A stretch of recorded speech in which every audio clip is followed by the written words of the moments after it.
You're listening to the Chronicles of a Gooner, the Arsenal podcast. I'm Martin Tyler, and you're listening to Harry Symeou.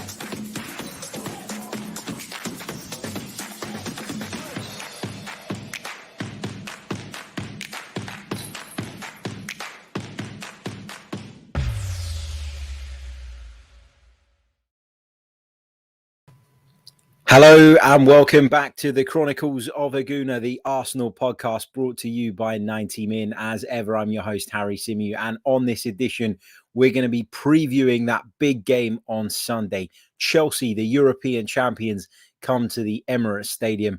Arsenal go into it off the back of an opening day defeat, a pretty abysmal one as well. But it's not all doom and gloom. Made a couple of signings.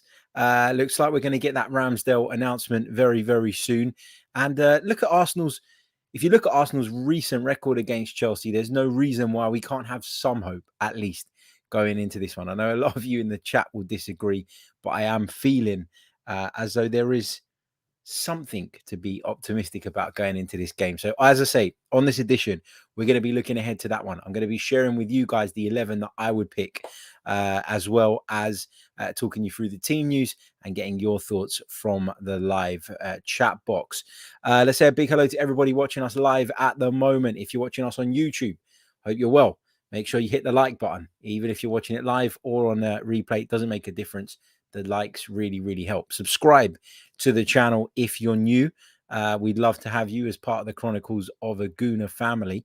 And without further ado, then, let's get into it. So I talk about the game between Arsenal and Chelsea. And again, you know, there is a lot of negativity around it. There's a lot of Arsenal fans out there who feel as though it's virtually impossible for Arsenal to take anything away from this game. I think it's going to be difficult, but I don't think it's impossible. And call it stupid optimism, call it whatever you like. But I think as a fan, you always have to have some kind of optimism leading into the game, surely. I mean, if you look back at last season, we weren't fancied last season. We were terrible last season. It was the worst season Arsenal had ever had, according to many people out there. Yet we managed to defeat Chelsea on Boxing Day by 3-1. That really was the catalyst, that particular fixture, for Arsenal turning their form around. And then, of course, we won at Stamford Bridge in May. So the recent record shows that Arsenal can compete with Chelsea. We've been unbeaten in 3 of the last 4 Premier League meetings between the two sides. Therefore, I think to say that we've definitely lost this game or that the result is a foregone conclusion, for me, is a little bit disrespectful to the Arsenal. Now, again, I know there'll be Arsenal fans themselves out there that feel as though there is no hope, that feel as though I'm being optimistic, that I'm being positive. And look, I'm not saying categorically that Arsenal are going to go to the Emirates on Sunday, play against Chelsea, the European champions, wipe them out, batter them, completely dominate them, and put them to the sword. I'm not saying that. But if you can't go into a game with any optimism whatsoever, then sometimes I question, what the hell is the point? You look at the Chelsea side, it is very, very strong. But as many of you are pointing out in the chat box, actually, Arsenal have got a bit of a habit of pulling these results out of the bag when everybody gives us zero chance and zero hope whatsoever. Now, I'm going to start off by looking at the Chelsea side that I expect to play in this game. And then we're going to bring to you the Arsenal side that I would pick. Now, I'm going to stress that point. I stress it on every one of these shows. But it is the side I would pick and not necessarily the side I don't think not necessarily the side that I think Mikel Arteta is definitely going to go with. So let's go through the Chelsea side first. Let's have a look at how they are expected to line up. Now, there was talk about N'Golo Kante being unavailable. However, it seems as though he has been past fit. Also looks like Romelu Lukaku is fit and ready to start as well. So this is the side that we expect to line up for Chelsea. Now, bear in mind, we're not Chelsea experts here, okay? So we could get 1 or 2 players wrong, but I expect it to be Edouard Mendy in goal. I'm expecting a back 3 of Chalobah, Christensen and Rudiger, with Azpilicueta and Marcos Alonso playing in the wing-back positions. I think it will be a midfield 2 of Jorginho and N'Golo Kante, with Christian Pulisic and Mason Mount providing support to Romelu Lukaku. Now, that's a pretty formidable side on paper. It really, really is. Some of you are saying that Pulisic's out with COVID. Fair enough. Wasn't aware of that. We'll take him out of the team, but there are other options, the likes of Kai Havertz and other people as well, that Chelsea could turn to. Let's change that. Now, let's say that Havertz is going to be the one to come in instead. There you go. I've amended that for those of you watching on the video. So that's the side that we think might start. Some of you saying no Werner. Werner could play. You never know. Timo Werner has been somebody that Thomas Tuchel's turned to quite often in the so-called big games, where he's used him to kind of split defenses open and pull people apart. He is very quick. He is very effective in his running. Timo Werner hasn't scored as many goals as Chelsea fans would have liked, but there's still a lot that Timo Werner offers to the side. So that's the team or thereabouts that I expect Chelsea to select. So how should Arsenal line up against Chelsea? Well, I don't think there's too much debate to be had here. I know there are a lot of Arsenal fans that will feel if we are going to continue the season playing with a 4-2-3-1, that is what we should do against Chelsea, that we should stick to our guns, stick to our principles and move forward. However, I disagree. I think that for Arsenal to find a way of nullifying this Chelsea side that has it all, it has work rate, it has control in possession, it has quality, it has pace, it has strength. I think that you've got to change it to a back three. I do. I think you've got to mirror the formation that Chelsea go with. I think that formation is something that Thomas Tuchel's put in, and I don't think Arsenal are good enough necessarily to say, no, you know what, don't worry about what they're doing. We'll play our game. We'll play our way. I think Arsenal really do need to work out a way of nullifying this Chelsea side. We know that Marcus Alonso is a real threat down the left-hand side. We know that him getting forward down the left allows Mount or whoever else it will be in that slightly more advanced position to drift into those half spaces, which causes us a problem. And I always think it's easier to deal with players drifting into those particular areas when you have three centre-backs. I think you can cover the ground better. You don't get pulled out of position so much. And so I think with the movement that they have in those forward areas, it is really, really important that Arsenal do line up with a back three. So this is the team that I would pick, and we'll run through it bit by bit. So we've said we're going to go with a back three, and my back three would be, well, starting with the goalkeeper, so back four would be Bernd Leno. Now, there is talk that Aaron Ramsdale will be available, though we're still yet to have confirmation on the transfer, official confirmation at 4:30 p.m. on the Friday evening. Now, we could still get it. We don't know if Arsenal have managed to register him in time. I think the deadline is Friday midday, so we haven't heard that they have, but we don't know that they haven't. So there is a possibility that Ramsdale is in the squad, also a possibility that he's not, though. Therefore, Bernd Leno stays in goal. And I don't think that I'd change that regardless of whether Ramsdale's available or not. I don't think you can come into a club, have, not even a training session and walk straight into the team. I think when you're talking about special talents, when you're talking about Lionel Messi's or the Alexis Sanchez's or the Mesut Ozil's that we've signed in years gone by, it's a very different thing. But we're talking about Ramsdale, needs to acclimatise to the club, and that hasn't played much preseason football, I don't think. I know he's been left out of some of Sheffield United's Carabao Cup games, so I don't know what that means in terms of his match fitness. But either way, whether he's available or not, he's not in my starting lineup. Now, interestingly, I'm going to stick Kieran Tierney in at left centre-back. I think he showed for Scotland that he can do that role pretty well. I think he also showed at periods with Arsenal that he could do that role quite well as well. So I'm not against the idea of Kieran Tierney being tucked in field and playing as part of that back three. I know it kind of limits us in terms of what he brings on the left flank, but I've got a contingency plan for that. So not worried about that just yet. Now, in the middle, this is the interesting one for me because I've been trying to make a decision on whether I want to see Holding or Pablo Mari as the central centre back. I think that Pablo Mari has got a lot of qualities. I think he brings the ball out of the defence really well. I think he's really comfortable on the ball. But I thought physically he struggled against Sheffield United against Brentford the other night, and I fear he'll have the same issues when he comes up against somebody like Romelu Lukaku. Therefore, I'm going to go with Rob Holding. Now, this is interesting because Rob Holding, when he has played in a back three for Arsenal, has actually looked a lot better. The problem is that when he's played in a back three and looked competent and comfortable in a back three, he's played as the right-sided one of that three.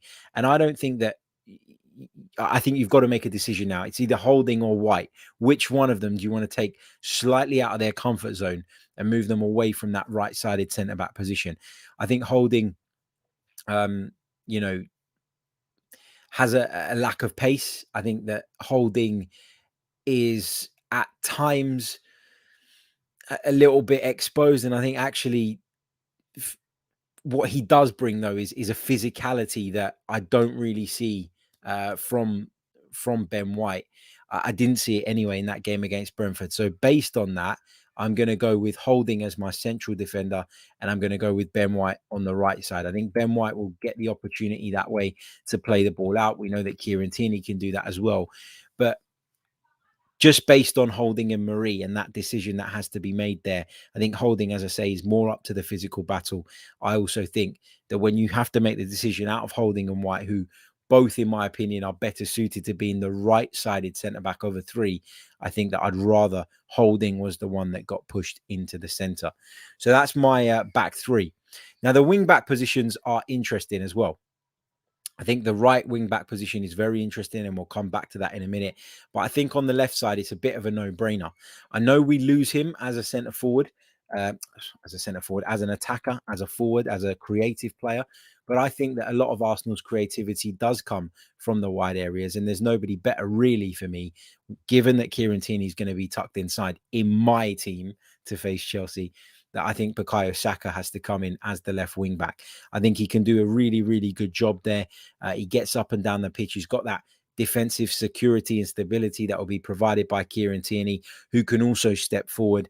But also, I think when you look at the rest of the team that I'm going to pick, I think you'll understand why this makes quite a bit of sense.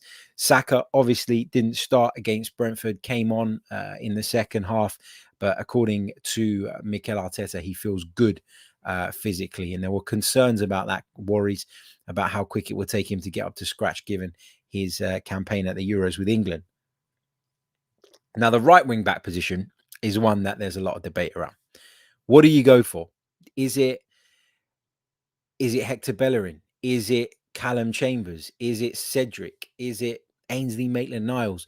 For me, it's definitely not Chambers. I don't think Chambers is a wing back. I think he's a right back at a push, but wing back just feels a little bit too foreign to Callum Chambers for me personally. I actually wouldn't be completely against playing Bellerin there, but given the situation with Bellerin and how desperate he is to leave the club, I don't think that he should be named in the starting lineup. I feel like it's kind of the wrong thing to do, given that his head is probably not 100% there. Although I do think he has the attributes to play that role quite well. I actually think had Arsenal played him as a right wing back in years gone by, he may not have been exposed as much as he was as a kind of traditional right back. I think he does prefer being further up the pitch. He does feel more comfortable in those particular areas. But as I've mentioned, the reasons I've discussed, the fact that he doesn't want to be at the club, the fact that he wants to move on, and that there's active kind of things going on behind the scenes to hopefully get that move through between now and the end of the window. I don't think he can play. I wouldn't pick him. That's me. If I was the manager, I wouldn't be picking players where there is a lot of uncertainty over them, unless they are outstanding, unless they are that much better than all your alternative options. And I don't think he is. Cedric is an option for me. I think that Cedric had some good moments last season. I think that when he moved over to the left-hand side, his flaws became apparent, and I felt a little bit sorry for him. He'd almost been scapegoated a bit by being pushed into that position, and then his form dipped, and as a result, he was out the side, and he's never really recovered from that. There are others talking about Nuno Tavares. Now, when we signed the Portuguese defender, we were told that he can play on the right or he can play on the left, but I don't feel comfortable with that. I think the most sensible solution here, and again, I know it's another player whose future is up in the air, but for me, the most sensible solution here, given there's not as much noise about Ainsley Maitland-Niles leaving as there is about Hector Bellerin, I would put Ainsley Maitland-Niles in. I've said it time and time again. Ainsley Maitland-Niles has to make a decision on his career. Does he want to stay at a big club like Arsenal, playing as a wing back and filling in certain situations, or does he want to go elsewhere based on his desperation to play in the centre of midfield? Me personally, I would be doing everything I can to convince him that his future is here and that his future is as a right back. Again, I put a caveat in there. If a big money offer came in for Ainsley Maitland-Niles, I'd think twice about it, and I would probably move him on if the offer was right. But given he's here, given he's seemingly not going anywhere, I think he can do that job at right wing back. He's proven it before. It gives him a bit of a a hybrid role between a right back, which is where maybe some of us see him, but also as a midfielder, he'll get opportunities to step further forward. He'll be able to tuck infield as well in certain situations. So yeah, Ainsley Maitland-Niles for me. Now, moving on to the centre of midfield. Now, this is an easy one because of the personnel that we've got available. I know some people was actually surprised to see Mikel Arteta line up the way he did at Brentford. Xhaka and Lokonga were the pair, and I would continue that because I think Lokonga showed signs of what a good player he is, of all the attributes that he has. Quite a fan of his. I've talked about him at length on recent podcasts. I think he's someone that brings a lot to the team. He brings us that ball progression. I think some people are talking about maybe El Neni coming in there, and I understand that El Neni gives you a bit of defensive solidarity, a bit of defensive stability. But I just think if you play El Neni with three centre-halves behind him, it just becomes too one-dimensional for me.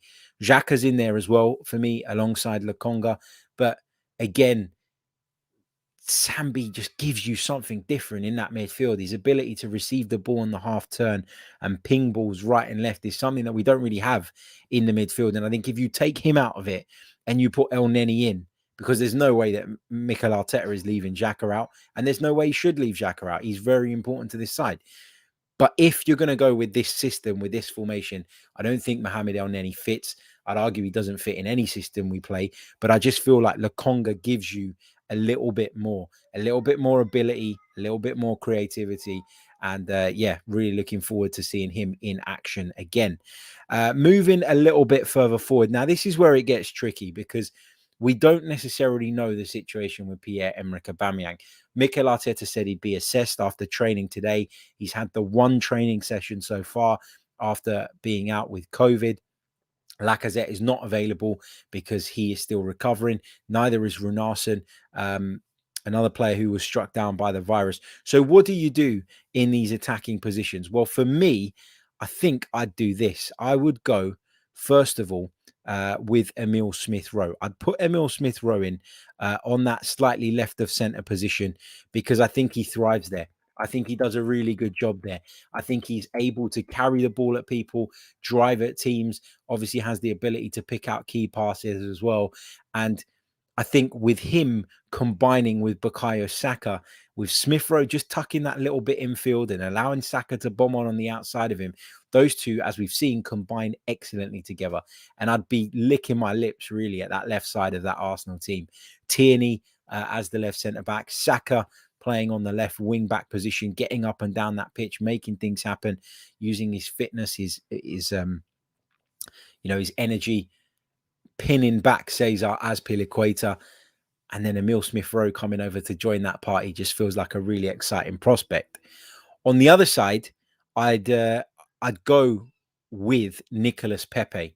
Now, he didn't have the best game at Brentford, Nicolas Pepe, but I still believe he's a player that always has a goal in him, always has a big moment in him. And we've seen that, as particularly during the back end of last season. I thought he was really, really impressive. Now, in the centre forward position, this is where I'm not sure, because I'm not sure about how fit Pierre-Emerick Aubameyang is. Now, if Pierre-Emerick Aubameyang is fit, I think he could really thrive in this system. I think when we've played this way under Mikel Arteta in games gone by, actually, we've managed to get Aubameyang in really good and decent positions. The question mark, though, as I keep saying, is he fit enough? How fit is he? If he's fit, Aubameyang starts for me. He does, because I think you can't go into these games again with somebody like Balogun up top. Now, I really like the kid, and I think he's going to go on to have a fantastic career, but I don't see him as being ready just yet. Therefore, my first option, first choice is Oba. But in the event that Oba is unavailable, then I'm going with Martinelli. Now, I know Balogun is a natural centre forward. Martinelli isn't. We've talked about this in the past. We've talked about how if Balogun can't get a game when Oba, Laka, and Nketiah are all out injured, then he's got no hope. But I didn't see enough from him the other night to warrant his selection. I also am wary of putting him in another game against three dominating centre backs where he's likely to look a little bit lost. And then kind of the backlash that comes with that from Arsenal fans looking at him and saying, you know, he didn't do anything, he didn't impact the game. He's almost being set up to fail, in my opinion. When you look at that system, if you were to put Balogun in there, I think he would struggle up against Rudiger, Christensen, and Chalobah. And for me, assuming that is who Chelsea play, by the way, whoever they play as a back three, I think he struggles there. And I just think that Martinelli's got a little bit more tenacity about him. He's a little bit more mobile. He's got a little bit more to his game all round. And therefore, he would be a better option. Also, he's a lot more interchangeable. And I think that's going to be key in terms of mixing things up to try and pull Chelsea, the Chelsea defence apart. I think he can pull out to the left and maybe allow Emile Smith-Rowe to drift infield as a more central player. You can also allow Pepe to come in with Martinelli being able to pull out to the right. Gives us a little bit more fluidity in those attacking positions. And I think that's really important when you don't want the side to be too predictable. Now, lots of you commenting on the Chelsea team that I've put on here. Look, I said it right at the beginning. I'm not a Chelsea expert. I don't know the full details on their team news. I know Kante's been past fit. Don't know how fit. Don't know what Thomas Tuchel will do. This is just to give us an idea. But my Arsenal lineup, just to recap, for the game against Chelsea at Emirates Stadium on Sunday afternoon is as follows. Bernd Leno in goal. I've gone with a back three of Tierney, Holding and White. I've gone with Saka at left wing back. Ainsley Maitland-Niles at right wing back. Xhaka and Lokonga in the middle of the park. Smith-Rowe from the left. Pepe from the right. And I'd go with Oba if he's fit through the middle. If not, then I put Martinelli up there. Had Odegaard been fit, I might have changed this up a little bit. I've got to be honest. I say had he been fit, I mean available. We know he's fit. He's not available because of those visa issues. But had he been available, this might have changed my mind a little bit. But he isn't. And based on what we've got to work with currently, this is what I do. Now, feel free to drop your lineups in the chat. I'd love to hear from you guys as well, of course, as always. But that's the side I would go with for the game against Chelsea. Right, let's take some of your questions in the live chat box as well. Make sure you fill up the chat box. Pop the little Q at the beginning so that I can pick them out of the chat nice and easily. Just a couple of quick reminders. First of all, this podcast is brought to you by manscaped.com. So for all your male grooming needs, head over to the website, check their products out, and then you can enter our discount code 90min20 to get 20% off as well as free shipping on your order.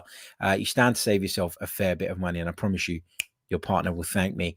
Also, we're back playing the Le Bon game this week. So if you're a UK resident and you're over 18 and you'd like to bet against your friends with your Premier League predictions, check out the Le Bon app. It is fantastic. I've been playing with some other YouTubers at the back end of last season, and we've continued it into this season. Rory Jennings, Adam McCullough, Elliot Hackney, Lawrence Boovey. We all go head to head every single week. I won last week and I'm back at it again, hopefully to take their money again. Check out the app. You can find the link in the description. Click on it, download it and sign up. Now, if you want to play this weekend with your friends, you need to sign up and register your game by 12:30 on Saturday. That is the deadline. Also, hit that like button if you haven't done so already. I can see there are over 250 of you watching us live right now. So if you haven't done so, if you haven't hit that like button, what on earth are you waiting for? Smash it and subscribe to the channel, of course, if you are new. Right, let's take some of your questions. Junior Gunner says, let's be honest, the 90 min boys were right, Harry. if you can count 3 teams in the league you'd love to play against, it would be Arsenal. A bit of pressure or presence and our defense crumbles. The 90min gas tank video previewing the weekend is out now. You can find it on the 90min channel. Of course, I was representing Arsenal. I don't think they are right. I don't think they are right. I think that is a stereotypical kind of conclusion that they've drawn based on Arsenal in years gone by, which isn't necessarily true anymore. It wasn't true last season. It was kind of true against Brentford. But as we discussed on the tactical analysis video, a lot of that was down to Arsenal leaving themselves exposed by playing with 2 centre-halves against 2 centre-forwards. We couldn't cope with it. So I think tactically we got it wrong rather than it was us being bullied and all of that. I think we were bullied to a degree against Brentford, but if you've got that spare man, you can often cope with that. And I think Arteta got it wrong in setting up the way he did. So I disagree. I don't think they are right. I think that it's become fashion to take the piss out of Arsenal. It's become trendy to take the piss out of Arsenal. If you listen to TalkSport, they spend most of their time doing that because they know there's so many of us and it riles people up and it gets people calling and it gets people interacting. It just feels like it's lazy when people say that Arsenal stand absolutely no chance in going into the game. We may well come out of it and get absolutely battered. But to say that we've been beaten and to say that Romelu Lukaku would rather play against Arsenal than a side fighting for their lives at the bottom of the Premier League table, a side who are significantly worse than us, is nonsense to me. Doesn't make sense. And it just feels like it's another opportunity for the non-Arsenal fans to stick the boot in. So I got annoyed with that. I got frustrated by that, and I had to say my piece on it. But check out the video. It's great fun. Mile High Gooner says, any updates on Gabriel? Gabriel is expected to return to training by the end of the month. So we should see him probably a couple of weeks into September. Fingers crossed all is okay with his recovery. What else have we got in the live chat box? Joe P says, why wouldn't we play Saka as a right wing back? He knows how to play the right and would allow Tavares to play left. Tavares has good work rate and is a threat going forward.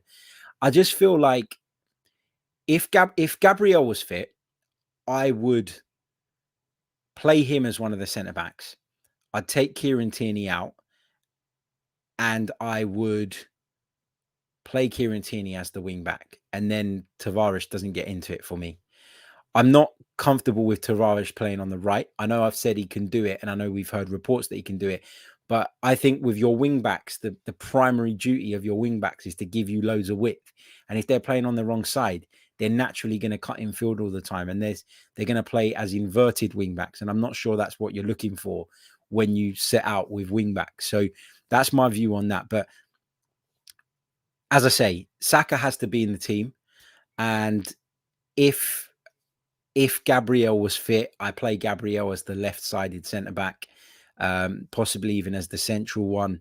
And I leave Tierney at left wing-back. But I just think with what we've got available, that was the best way of shuffling the pack, in my view anyway. But of course, that's just my view.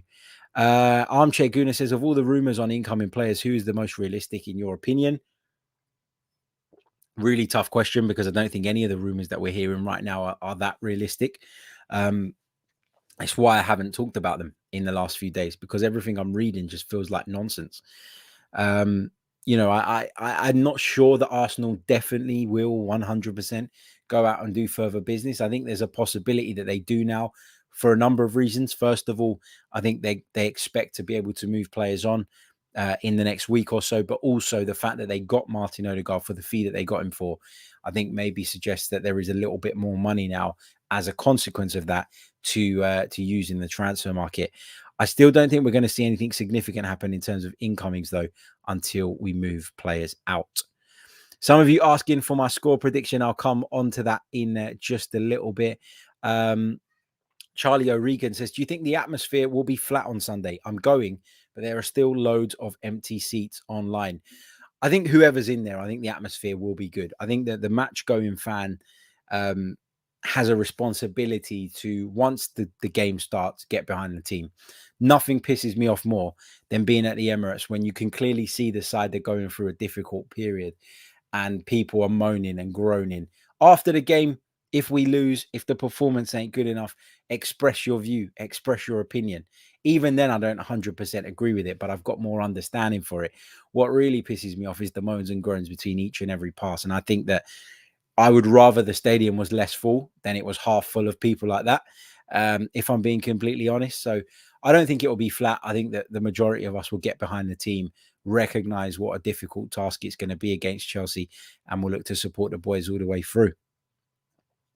Let's see what else we've got here. Let's say a big thank you to Pete Geary for his very, very kind super chat donation. Pete says, both games last season we got to and we had no chance. And look what happened. Absolutely. And that's what I keep saying. You know, football is a weird game. Football is a game that can throw up surprises. And Arsenal have talent within that team to cause Chelsea problems. Arsenal are at home. The first time we're going to have a near enough full Emirates Stadium for a Premier League game in God knows how long. I just think for me, it's not even a confidence. It's not even a confidence of saying Arsenal are going to go out there and blow Chelsea away. It's just a reluctance to kind of write us off, a reluctance to say we've got no chance. I mean, what's the point in turning up if you feel like that? I mean, even when you think about some of these like kind of FA Cup ties in the third round where you get like a non-league side playing a Premier League side and they fill up their stadium and everyone's buzzing and they'll all tell you publicly that they don't feel that there's a chance, that there's no hope whatsoever of them pulling off a giant killing and getting through. But they will go into the game, make no mistake about it, with a tiniest bit, even if it is the tiniest bit of optimism, because that's what you go to football for. It's the hope that football brings you. It's the enjoyment that you get from seeing your team succeed, even if it's at times against the odds. So I think that the gap between us and Chelsea is big, yes, but we're still both Premier League clubs. We finished 6-7 points apart, I think it was last season. So why not? Why can't Arsenal give Chelsea a game on Sunday? We absolutely can. And Pete is absolutely spot on. Thank you very much, mate, as well, again, for your very kind donation. Big hello to the modern Gooner as well. Omar says, score prediction, Harry. A few of you asking in the chat for my score prediction. My score prediction for the game at the weekend is 1-1. That's my prediction. I think we're going to get a draw. Don't know if it's more from the heart than the head. Time will tell. Probably no, actually, it probably is from the heart more than the head. But let's see how it goes. You know, I'm going to be there. I'm going to be supporting the team. I'm going to be behind the lads. There's a good chance we do lose, but there's a good chance that we can pull off some kind of result as well. And I think you need to be positive and you need to be optimistic. You really, really do. Right. Let's take a couple more bits and pieces from the chat, I think, and then we're going to wrap it up and go and enjoy the Friday evening. Hopefully try and put the stresses of Arsenal to one side and focus on enjoying the weekend up until that point. Big kickoff in Serie A tomorrow as well, if you're interested in Italian football. And I can tell you what, the Inter-Genoa game, which is on at 5:30 on BT Sport, is going to be a lot better than the 5:30 Premier League game tomorrow. I can tell you that. Maybe not in terms of entertainment, but certainly in terms of quality, because it's Brighton versus Watford, which isn't a game I'm overly enthusiastic about, with all due respect to those two clubs. Right, let's take a couple more of your bits and pieces. Rocco says, are you going to the planned protest? I'll be there. Yeah, I'll be there. As I've said before, I'm happy to be involved. I'm happy to be part of it as long as it's being done for the right reasons. And the right reasons are the passive ownership style. The right reasons are the club's failure to put the right people in place to do certain jobs. The mismanagement of Arsenal Football Club over the last few years has been nothing short of a shambles. But what I don't want to see is people standing there going, spend some effing money, which is always the kind of common line that comes out. And that's not the issue. And when you make that the issue, you dilute what the actual protest is about. And it does frustrate me. Let's see what else we've got. Mile High Gooner says, did you drop your Serie A show yet? No, I had a problem with that. And I'm going to re-record it at some point tonight. So I recorded the podcast. I sat here in front of the microphone, went through the big six in Italy, my predictions for the season, how I thought they're going to get on. and then my file failed to save. So yeah, bit of a technical glitch, and I'm going to have to redo that. I've got the notes still, so it should be relatively easy to redo, but keep your eyes peeled on that, and I'll get that out ASAP. Right, what else have we got? Brad says your rating of the transfer window so far. It's been a solid window. It's not been a spectacular window, but it's been a solid window. And as I've said before, I think that Arsenal's first 11, when everybody's fit, is actually okay. I think we're in with a shout of achieving our objectives when everybody's available. The problem is that nobody ever seems to be available, or there never seems to be a time where everybody's available. And I think we suffered from that at various points last season. I think we had to replace David Luiz. We've done that with Ben White. Similar player in terms of his ability on the ball. We had to bring in a midfield cover that could deal with the absence of Thomas Partey, because again, he's injured, and I think that we have done that in Lokonga. Not sure he's the finished article yet. Still got a long way to go, but positive what I've seen of him so far. I think we missed Smith Rowe when he was unavailable. I think with Odegaard in the side, we were better, and he's returned as well. So I don't think it's the worst transfer window. I don't think it's as bad as some people will make it out to be. There's people in the chat saying 3 out of 10, 4 out of 10. I don't think it's that bad. I think it's a 6 out of 10 at this stage, I've got to say. And it might improve if we get the right players out as well. Remember, that is also part and parcel of the transfer window.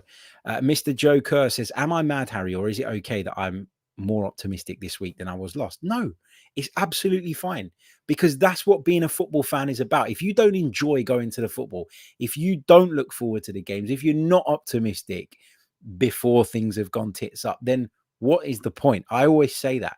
And I've learned, actually, since this became my job, to be able to kind of to still see that. I think when it wasn't, I was having to live with the kind of misery that came with it all the time, and I had other distractions from it. But now that this is what I do, if you don't find a way of compartmentalizing disappointment and looking forward to the next game, then you just end up being miserable all the time, every single day. And I don't think that's good for anybody. So no, I think it's absolutely right and spot on. And you should be a little bit more optimistic going into the game. Can't say you'll be feeling that way on Sunday night, but until then, at least, let's be positive. Right, we're going to leave it there. I'll catch you all very, very soon with more Arsenal-related content. For those of you asking about the Serie A show, stay tuned to my Twitter feed. I'll drop that on there ASAP. I'll catch you all very soon. Until then, take care. Ciao.